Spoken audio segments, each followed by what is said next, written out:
Hey, I'm Steve Nelson, and you're watching Weekend Extra, the show where we show your shows. Except on today's show, we're not showing your shows, because I'm doing the show, because I'm taking a request from you guys. Specifically, Was Up 12, who callously demanded that, quote, we should do like a huge giant. Tons of exclamation marks, end quote.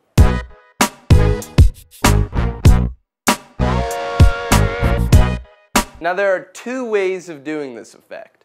And first we're going to show you the prop and camera angle way of doing it.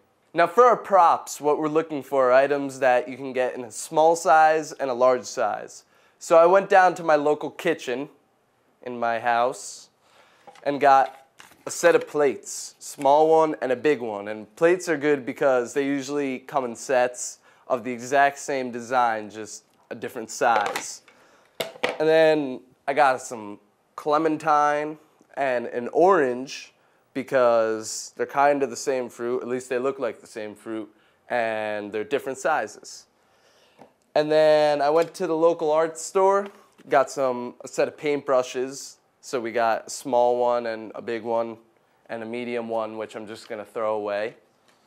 The whole trick to this is to have your normal sized person hand off the normal sized object and then cut to a shot of the giant accepting the mini version of the object. Get it? You don't get it, do you? Now for your camera angles, when you're shooting your normal sized person, shooting them from above will make them seem a lot smaller in comparison to the giant. And when you're shooting the giant, if you shoot from below so that the audience is looking up, the giant will look a lot larger. And finding something stable for your giant to stand on to make them seem taller when doing your over-the-shoulder shots will be about as beneficial as marrying a dying hobo and then purchasing life insurance for said hobo and making yourself the benefactor. Now these tips will give you a giant who probably won't exceed about 15 feet in height. And if you're the kind of person that gets off on like 50-foot tall people, then we're going to have to do some green screening to get some really big giants. So it turns out I lied a little bit. Using the trick of forced perspective as shown here, you'll be able to have complete control over the size of your giant, making him anywhere from 20 feet to 500 feet tall. Because the closer to the camera the giant is, and the further away the normal person is, the larger your giant will seem. And all of this is done without a green screen. Now if you are going to be using a green screen, shoot your skyline scene on a perfect day when the sky is bright blue and solid blue, no other color.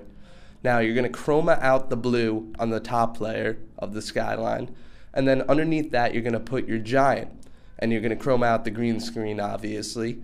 And then the bottom layer is the exact same shot from the top, except without the blue sky chromed out.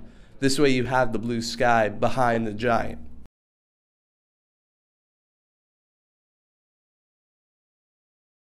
I'm here for the antique gym equipment.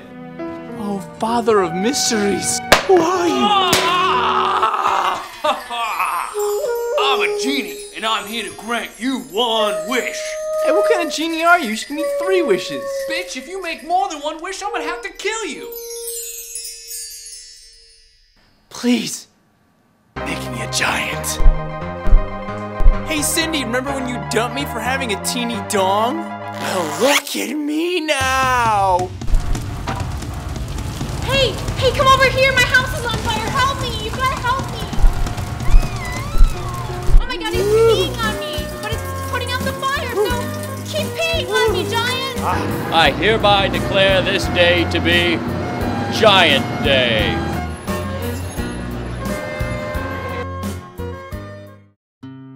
I thought it would be so great to be a giant at first. The accolades, the fame. The humongous wiener? Obviously, it's enormous. But I'll never be able to pet a kitten again without breaking its tiny back, or see the inside of the Sistine Chapel. I just wish I never would have wished to be a giant. I've been in there for years.